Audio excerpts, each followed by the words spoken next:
Bonjour à tous, bienvenue dans Focus Immo, le podcast qui met en lumière l'immobilier d'aujourd'hui et de demain. Ici on parle innovation, technologie, IA, marketing digital et inclusion. Focus Immo, c'est votre rendez-vous pour explorer les nouvelles tendances et les clés du succès dans le monde de l'immobilier.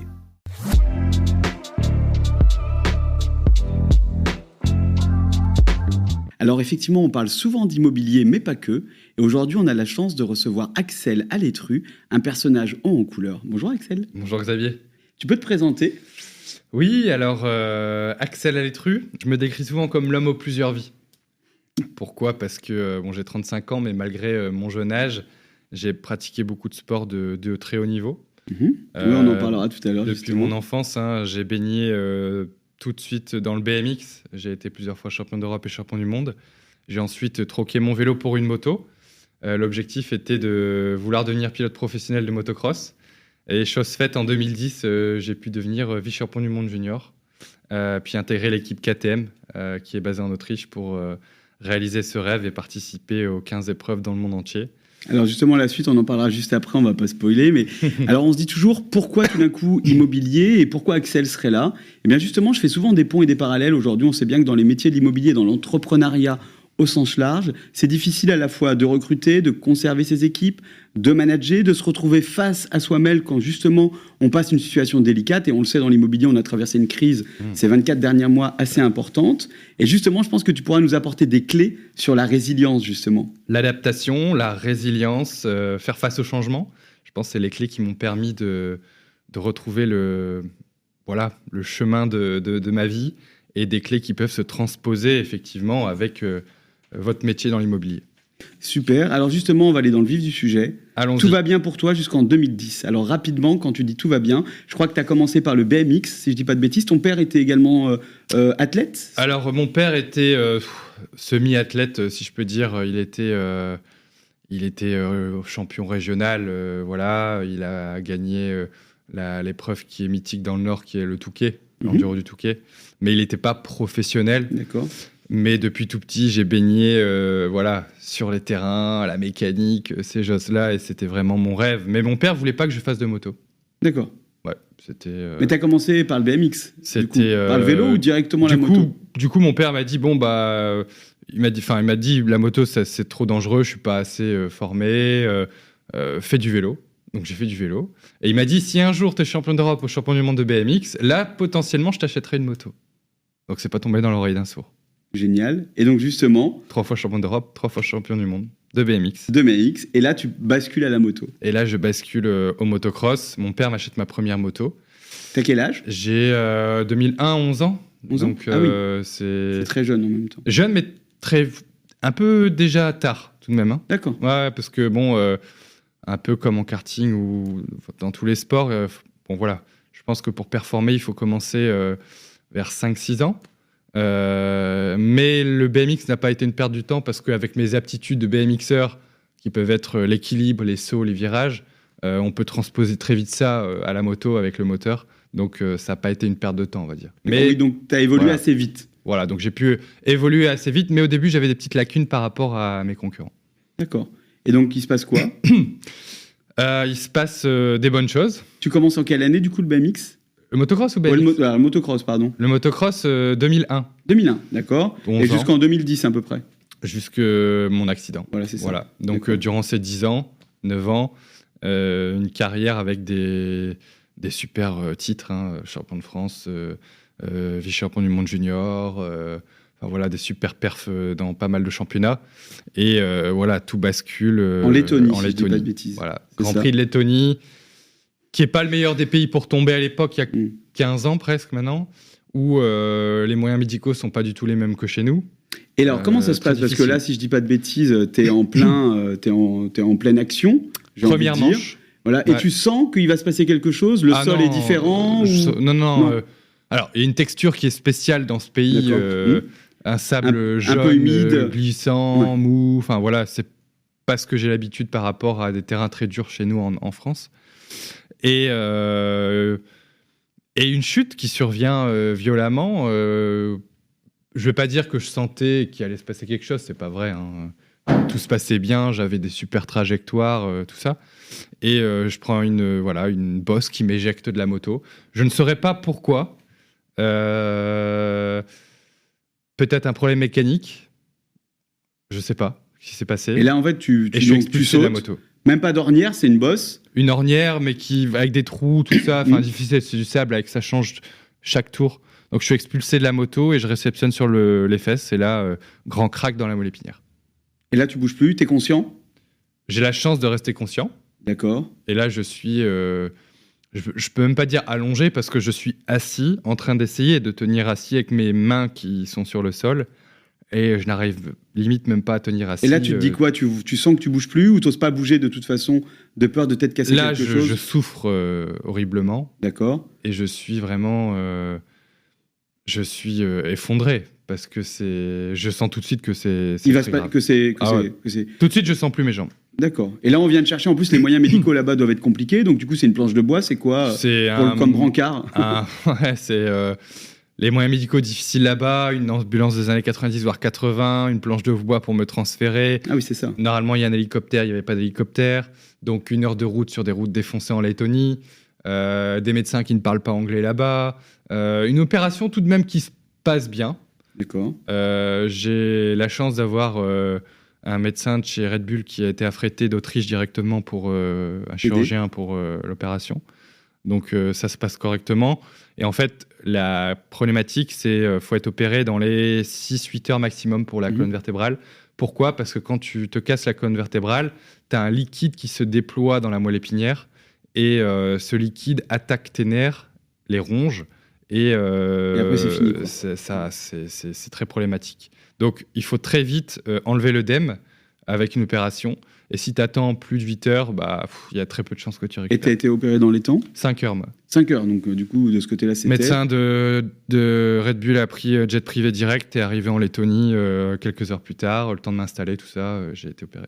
Tu restes combien de temps, du coup, en Lettonie? 3 jours. 3 jours. Interminable. Ah oui, j'imagine. Interminable pour moi. Et tu sais si tu vas remarcher ou pas du tout? Non, déjà, je sais pas. Mais j'ai qu'une chose, c'est envie, c'est de pouvoir rentrer chez moi en France. Tes parents sont là ou pas du tout? Mes parents sont là, D'accord. tout le monde est là, et c'est un moment qui est très compliqué. Oui, vous accusez le coup et à peine. Ouais, et puis voilà, on doit préparer les documents pour que je puisse rentrer en France. Enfin, tu vois, c'est... Et tu rentres en France? Ouais. Tu arrives chez toi? CHR de Lille. CHR de Lille, Ouais. tu retournes à l'hôpital, tu vois un spécialiste? J'arrive à l'hôpital, au CHR, et là, diagnostic tombe, on me dit que la moelle épinière est très endommagée et que je ne remarcherai probablement jamais. D'accord. Donc c'est la première fois quand j'arrive en France qu'on me donne le diagnostic. On pose les mots. Voilà. Et je pense que... Alors, il est toujours plus dur, mais c'est l'une des choses les plus dures qu'on peut dire à un gamin de 20 ans, que tu ne remarcheras pas et que, au-delà de ta carrière, ta vie est foutue. Donc, en tout cas, ce que je pensais à cette époque. Moment-là, à cet instant. Et, mais malgré ces mots, je décide de ne pas me résigner à ce diagnostic pessimiste des médecins. Alors, il y a plusieurs facteurs. D'un côté, je me dis que c'est... en tant qu'athlète, je connais bien mon corps, que j'ai déjà défié les lois de la médecine dans des blessures antérieures en récupération. Là, c'est le mental qui prend le relais en réalité. Le mental, les techniques aussi pour récupérer, tout ça. Et d'un autre côté, je me dis que potentiellement, ils ont peut-être raison, mais je me dis que faut pas que je sois fataliste et me dire, ça y est, j'accepte le fauteuil roulant, c'est terminé. Et tes parents, parce qu'on parle toujours de soi, mais tes proches, ils sont dans quel état d'esprit aujourd'hui, à ce moment-là? Mes parents sont très positifs. Mes parents sont vraiment derrière moi. Mes parents sont pas en mode écoute, c'est terminé. Ils sont pas fatalistes. Tu seras en fauteuil roulant. Non. J'ai la chance d'avoir mes parents, mon père surtout, qui est très positif et qui va toujours de l'avant et qui essaye toujours de trouver des solutions. Et c'est important parce que... Et là, justement, tu parles de solutions. Donc, du coup, la réalité, qu'est-ce que tu mets en place? Est-ce que tu pars directement dans un centre de rééducation? Déjà, je suis réopéré en France. D'accord. Une deuxième fois. Où on essaye d'améliorer les choses. Avec une opération qui se déroule super bien, qui a été un succès parce que avant l'opération en France, je sentais plus du tout mes jambes. Et 3 jours après cette deuxième opération, je sens des petites contractions qui commencent à se réveiller dans la cuisse de gauche. D'accord. Donc c'est hyper encourageant. Et moi, au lieu de rester dans mon lit d'hôpital et attendre que le temps passe, je décide d'être acteur de moi-même. Tu vois ? Et comment ? En commençant à faire des mini-contractions dans la cuisse de gauche pendant Tu commences à faire ce que tu 10 t'es fait en secondes, réalité. 20 secondes. Tu commences à t'entraîner. Je suis dans une mini rééducation déjà. Je suis proactif. Et mon père essaye de me faire des chatouilles dans la plante des pieds où il me pince, etc. J'essaye de me concentrer, ressentir la moindre sensibilité. Enfin, vraiment, je suis vraiment dans une démarche où... t'es soutenu, où... il est là, tes proches sont là, donc ça te permet d'aller mieux. Parce que je pourrais dire... Voilà, j'attends que le temps passe. Bon, on y reviendra tout à l'heure un peu dans vos métiers. Mais du coup, ce qui est rigolo, c'est qu'à ce moment-là, on va dire qu'on avance un petit peu, les choses se mettent en place. Bon, et qu'est-ce qui se passe et qu'est-ce que tu fais et pourquoi tout d'un coup tu bascules dans la natation ? Parce qu'en réalité, la suite, c'est ça. Ah, tu vas trop vite. Il y a plein d'étapes entre les deux. Allez, vas-y, je t'écoute. Est-ce qu'on a le temps ? Vas-y. Alors, sans aller trop loin, mais vas-y, dans les grandes lignes. Non, il y a l'hôpital et ensuite, donc je suis là-bas pendant presque 3 semaines, tout de même à l'hôpital. Puis ensuite, je suis transféré d'abord au centre de rééducation. Et de là, se met en place un programme où je dois faire plein d'étapes. Et au fur et à mesure de ces étapes, j'arrive à me mettre debout dans l'eau déjà, ce qui était inespéré. Puis ensuite, pendant presque 1 an et demi, je travaille et je stagne pendant presque 4 mois. Donc là, c'est très problématique parce qu'on s'était donné un timing de 2 ans en se disant, est-ce que sur ces 2 ans... voilà, qu'est-ce qu'on fait ? Est-ce qu'on met des checks ? Est-ce qu'à un moment donné, on essaye de s'adapter au lieu d'attendre que les muscles ne reviennent ? Parce que ces muscles, peut-être, ne reviendront pas. Et donc là, je décide de créer des attelles qui vont tenir mes chevilles à 80 degrés. D'accord. Donc des attelles en carbone qui tiennent mes chevilles à 80 degrés. Et là, je me dis, au lieu de subir le changement, pourquoi pas créer le changement ? Et donc, m'adapter face à cette situation. Et en fait, avec ces attelles, j'ai réussi à me remettre debout, non plus dans l'eau, mais sur la terre ferme. Ça, c'est une énorme victoire. Et donc, ça a été une victoire collective, parce que c'est ensemble qu'on a réussi ces objectifs. Et malgré tout, quand je sors du centre de rééducation, je comprends cette fois que j'ai un handicap pour le restant de mes jours. Là, c'est clair. Donc là, je me dis, what next ? Comment faire ? Est-ce que reprendre les études ? J'ai que 22 ans. Ou est-ce que je reprends le sport ? Pourquoi ? Parce que le sport, c'est toute ma vie, finalement. Et donc là, je décide, en effet, de me lancer dans la natation handisport. Alors juste avant, on parlait de la natation, tu l'as dit tout à l'heure, tu parlais d'être entouré, parce que tu n'es pas tout seul, vous êtes en équipe. Ouais. Et justement, je veux bien que tu reviennes un peu sur cette notion d'entouré, parce qu'il y a des moments, je pense que tu as de courage, tu es passé avec des doutes, et il y a des personnes comme ça, un peu des piliers autour de toi qui t'ont accompagné. Alors en rééducation, on n'est pas seul. Il y a à la fois l'entourage familial, les amis, il y a la kiné, il y a le docteur.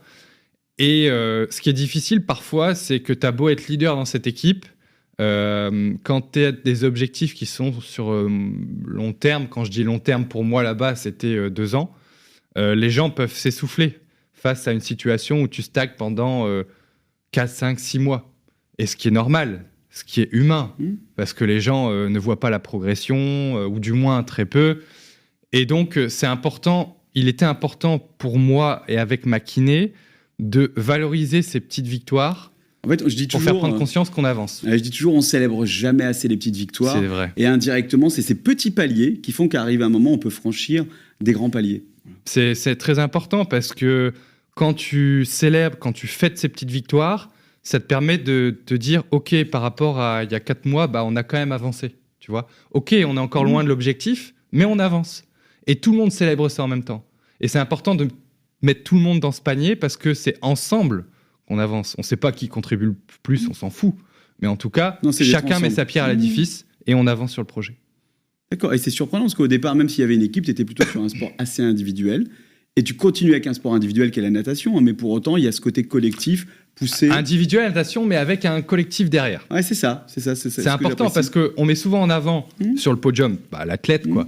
Mais tous les entraînements, c'est une coordination de l'entraîneur, le kiné, le sparring partner, parce que s'entraîner seul en natation, c'est impossible. Tu comptes les carreaux, c'est des heures. Donc, tu as toujours un coéquipier avec qui tu vas nager, mais qui, lui, va pas forcément faire les grandes compètes, mais il est là juste pour faire le boulot et te tirer dans l'eau. Ouais, il te tire et il te soutient. Voilà. Et c'est pour ça que j'ai à cœur à chaque fois de mettre tout le monde en avant, parce que c'est ensemble qu'on contribue à tout ça. Et alors, en natation, il se passe quoi ? Tu avances ? Il y a des victoires ? J'apprends à nager avec les bras. D'accord. C'était un défi pour moi déjà parce que même si j'ai une petite mobilité dans les jambes, je ne peux pas les utiliser. Et on construit un projet avec cette équipe et en 5 ans de natation, on devient 12 fois champion de France et vainqueur des Jeux européens. Génial. Belle célébration. Et pour autant, tu décides de ne pas t'arrêter là. Je décide d'aller plus loin, d'aller au-delà du handisport pour cette fois revenir dans les sports mécaniques. D'accord. Et faire le Dakar. Rien que ça. Rien que ça. 10 000 km en 15 jours, le rallye le plus dur au monde, avec les valides. Un rêve depuis tout petit. Je décide de monter une équipe. Cette fois, on passe 25 personnes dans l'aventure, un demi-million d'euros à lever. Des ingénieurs, des porteurs d'eau, enfin vraiment on a... Au-delà d'un grand sportif, c'est que tu deviens un entrepreneur, parce qu'après il faut aller te vendre, il faut aller chercher des subventions. Exactement. Je suis à la fois le patron de cette équipe, le leader et le pilote. Donc il a fallu savoir déléguer aussi, trouver les gens qui allaient me permettre de me remplacer. Donc ça a été un enrichissement aussi personnel durant toute cette aventure. J'allais être dans cette aventure non pas seul à conduire, mais avec un copilote, mon copilote François. Et en buggy, on a fait ce Dakar. Et non seulement on a pu faire les 10 000 km, mais en plus de ça, je deviens la première personne au monde handicapée à avoir pu gagner le Dakar devant les valides. Et là, qu'est-ce qui se passe en toi ?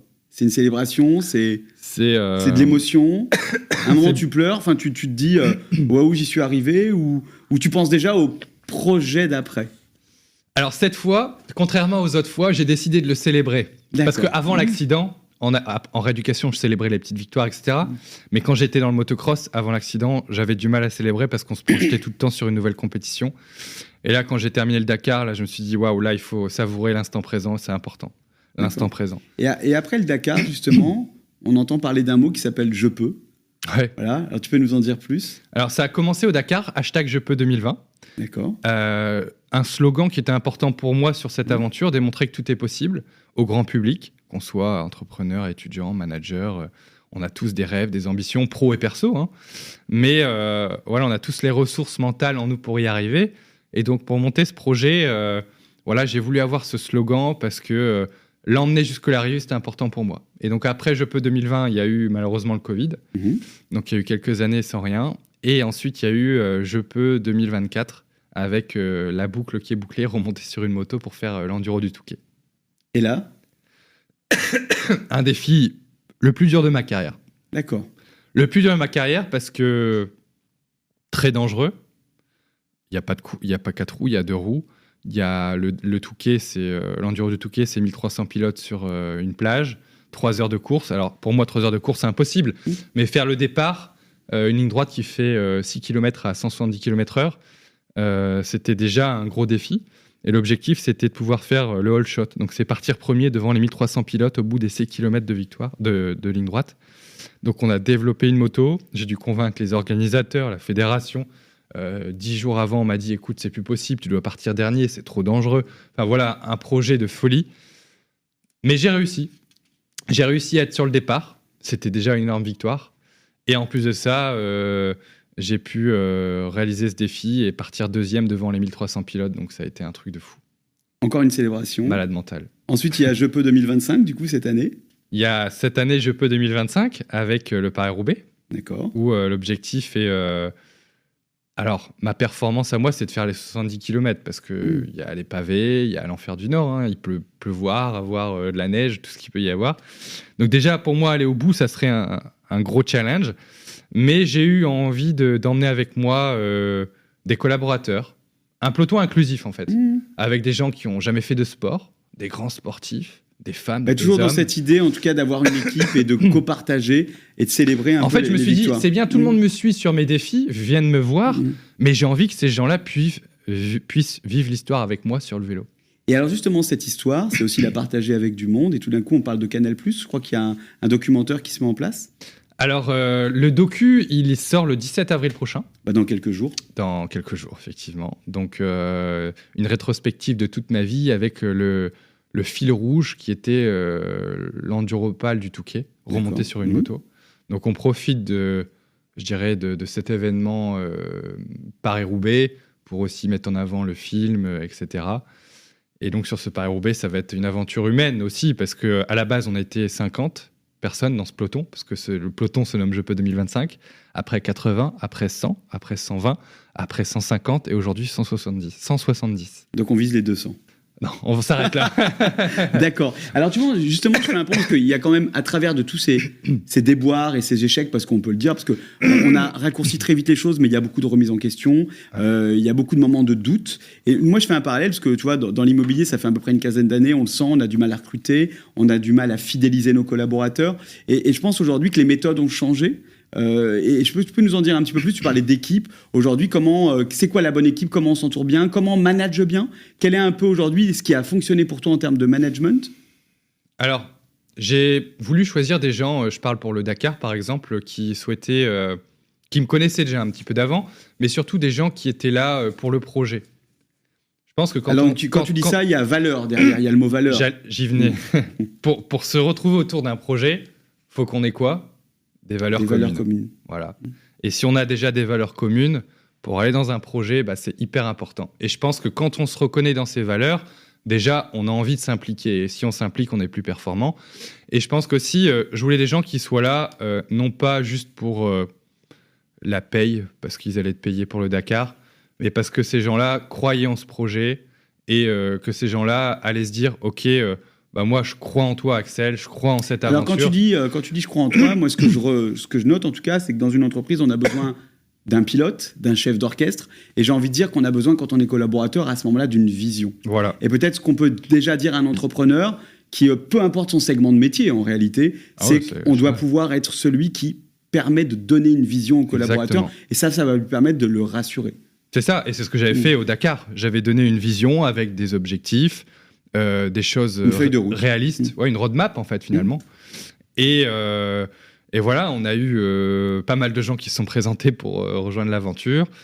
Certaines personnes qui me disaient non, finalement moi ça m'intéresse pas. D'autres qui me disaient oui, moi ça m'intéresse. En plus je te connais d'avant.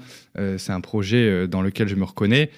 Et des gens qui avaient l'envie. Et si on fait ce qu'on aime, je pense qu'on est plus performant. Voilà. Et justement, par rapport à ça, aujourd'hui, dans tes fonctions, t'es conférencier aussi, au-delà d'être pilote. Et c'est que tu vois beaucoup d'entreprises et de chefs d'entreprise. Une question que j'ai souvent pour les auditeurs qui nous écoutent, c'est qu'est-ce qui se passe aujourd'hui dans les entreprises? C'est-à-dire, est-ce que quelqu'un qui est dans des bureaux, on fait venir ses collaborateurs tous les jours dans les bureaux avec des horaires fixes, est-ce que ça fonctionne? Est-ce qu'aujourd'hui, on est plutôt à donner de l'autonomie aux collaborateurs et à le manager au projet, à la tâche? Qu'est-ce que tu entends un peu, toi, aujourd'hui, de ton expérience? Je pense que ça dépend chaque cas. Je pense qu'il y a des secteurs pour lesquels ça marche, pour d'autres, ça ne marche pas. Je pense qu'il faut... Aujourd'hui, on est dans une société où tout change très vite.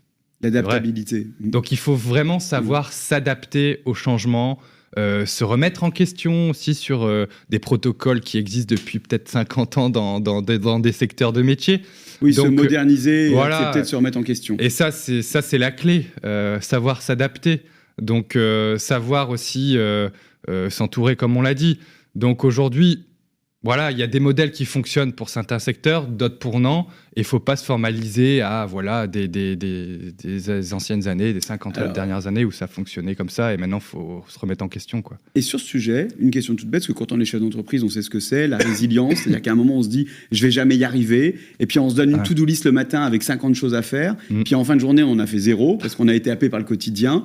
Comment, dans le cadre que tu as au fond, tu es un grand sportif. Comment tu mets une régularité? Comment tu as mis en place des petites choses qui t'ont permis justement de dire étape par étape, je vais y arriver, je vais me reconstruire? Parce que tout s'est pas fait en 3 jours. Et je pense que dans ce que tu disais tout à l'heure, on l'a oublié, il y a la patience.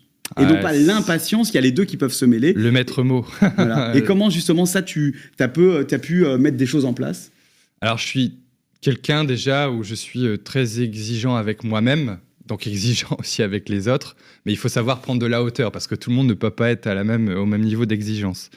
Donc c'est vrai que depuis tout petit, j'ai cette rigueur de sportif de haut niveau où j'essaye de mettre des objectifs, les atteindre. Il y a des moments où j'y arrive pas, je suis qu'un être humain, et c'est là où vient se mettre en place effectivement la résilience, parce que si on n'est pas résilient, on peut pas avancer clairement. Et à un moment donné, il faut accepter qu'il faut perdre du temps sur certaines choses pour après aller plus vite sur d'autres, tu vois. Donc ça a été, après l'accident, je dirais, une grande révélation, si je peux dire, en moi, parce que j'ai appris cette patience Et quand on se fixe des objectifs, quand on est entrepreneur, etc., on sait que les choses, on veut que les choses viennent comme ça le plus vite possible. On a envie, mais on sait qu'il faut être patient. Voilà. Et on sait que parfois, il faut remettre au lendemain une to-do list qu'on s'était mis le matin. Et puis voilà, c'est comme ça parce qu'on a été happé par le quotidien, par d'autres problèmes qui sont survenus. Et parfois, on a peut-être tendance à vouloir trop en faire parce qu'on veut rattraper ce temps.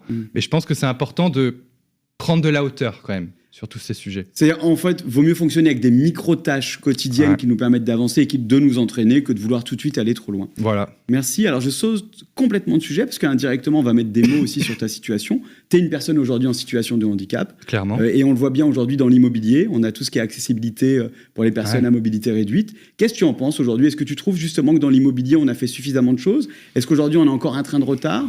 Alors, quelle est ta vision, mais vraiment là, en tant qu'utilisateur en réalité ? Ça fait 15 ans que j'ai eu mon accident.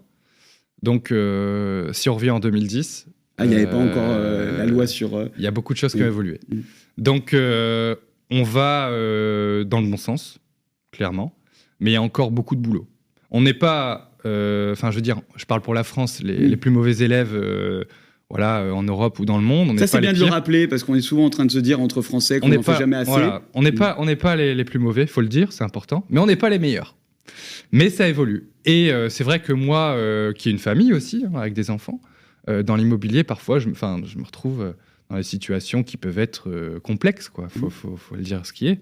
Donc, il y a encore beaucoup de choses à faire. Et je pense que c'est avec la médiatisation aussi des personnes handicapées, l'héritage des JO, qu'on avance. Pour continuer à qu'on ait des logements qui soient le plus accessibles possible, parce que l'objectif, c'est qu'on est déjà réduit à un fauteuil roulant. Si en plus on est réduit à ne pas pouvoir aller à certains endroits, c'est la double peine. Je l'entends, surtout qu'on oublie en France souvent qu'on a un parc vétus, que la promotion immobilière est à l'arrêt depuis 24 mois, et qu'indirectement, ne serait-ce que pour aller au petit coin, si on n'a pas les surfaces, les passages de porte, quand on a des passages de porte à 70. Donc tout ça, effectivement, on a des choses où on doit en tout cas s'améliorer, comme tu le dis, c'est important. On va bientôt arriver à la fin de ce podcast. Moi, j'ai une dernière question. Qu'est-ce que tu pourrais avoir un peu comme conseil pour un entrepreneur ou quelqu'un justement qui veut se lancer dans une entreprise, par exemple dans l'immobilier ou autre, et qui se dit, attends, c'est quoi ? Parce que quelque part, ton parcours, il est inspirant. C'est aussi le parcours de plein de gens qui décident de rien lâcher. Ouais. Mais quels sont un peu tes derniers conseils que tu pourrais nous délivrer ? Si j'avais un conseil qui est très important, j'en ai deux, à vrai dire. C'est déjà... je dirais dans l'éducation, que ce soit les parents ou à l'école, on nous instaure des croyances limitantes. C'est la société, c'est comme ça. La télé, tout ça, on nous dit que c'est difficile, que ça va être compliqué. Voilà. Donc, depuis tout petit, on nous met ces choses dans notre cerveau. Et donc, à un moment donné, certains, pas tout le monde, mais certains se disent, bon allez, moi, par contre, je me lance. Je décide de le faire. Et tout de suite, on a l'entourage qui nous rattrape en disant « Mais attends, t'es complètement malade, c'est infaisable, c'est impossible, tu vas pas y arriver. » Donc c'est là où parfois il est important de s'écouter soi et se dire « Ok, j'enlève ces croyances limitantes, les gens qui sont toxiques autour de moi, mais il est important de se lancer des objectifs réalistes. » Voilà, parce que certains, parfois, vont se lancer des objectifs démesurés et après, ils se rendent compte que c'est très compliqué et peuvent tomber dans des dépressions en se disant je suis pas capable, du coup je suis nul et se morfondre sur eux-mêmes. Oui, ce que je dis toujours un peu que c'est l'exemple d'une montgolfière où il y a énormément de sacs de poids qui sont en bas et on a toujours un ami ou de la famille qui vient remettre des poids ou justement d'alléger pour qu'on puisse s'envoler. Donc la vraie chose que tu dis, c'est si vous avez un projet que vous y croyez, faites-vous confiance. Voilà, faites-vous confiance, enlevez ces croyances limitantes. Mais attention, lancez-vous des objectifs réalistes. On n'a pas tous les mêmes capacités, et c'est comme ça, c'est la nature humaine. Et il est important de se dire, ok, ça, je pense que je suis vraiment capable. Ça, c'est trop démesuré. Et aller d'objectif en objectif et pas vouloir aller trop vite. Ça, c'est important. Donc, se faire confiance. Ouais. Savoir accepter l'échec. Ouais, aussi. Bien s'entourer. Et pour se faire confiance... il faut bien se connaître. Et pour bien se connaître, il faut prendre le temps de se connaître. Et parce que parfois, les gens... c'est rigolo. Que quand je dis apprendre à se connaître, je dis ça parce que parfois, quand on est dans un rythme effréné avec le boulot, les enfants, enfin, tout va vite, et on n'a jamais le temps de se poser. Et on a vu des gens, au Covid, on était tous confinés, on pouvait plus ou moins pas travailler pour certains, se sont révélés parce qu'ils se sont découverts des talents. C'est vrai, hein. Bien sûr. Mais alors, ce qui est rigolo, c'est parce qu'ils le faisaient jamais. Ils tu sais, c'est pas de donner à tout le monde à un moment de s'arrêter et de se dire, je fais une rétrospective sur moi-même. Donc là, allez, un petit dernier conseil et on arrête. Mais justement, comment tu fais une rétrospective sur toi-même? Comment à un moment tu te poses? Parce que si on enlève le Covid, j'espère qu'on va pas en avoir un. Donc, grosso modo, comment dans ces cas-là, parce qu'on va pas tous se retrouver chez le psy à un moment, ou le coach de vie, comment tu te dis, boum, j'y vais, quoi? Déjà, enlever la télé, les téléphones, savoir prendre le temps et se dire, OK, là, je me pose, je suis devant, j'en sais rien. Tu fais une retraite spirituelle. Un lac, la mer, j'en sais rien. Je suis coupé du monde pendant, je dis pas pendant des mois et des mois, mais parfois, je sais pas, un week-end, tu vois, voilà, et prendre le temps de dire là c'est pour moi et là je travaille sur moi. Super. Voilà, et ça m'a aidé énormément dans ma rééducation parce que j'ai découvert beaucoup de choses et notamment la visualisation que j'ai pu mettre en place, une chose que je n'avais jamais expérimentée et je l'ai découvert en prenant le temps d'aller dans mes retranchements. Alors si je conclus, on se fait confiance, on apprend à se connaître, on accepte les échecs et on s'entoure correctement. Voilà. Et toujours avec une vision. Toujours avec une vision claire. Parfait, merci. Merci Axel. Merci Xavier. Et puis à bientôt. À très vite.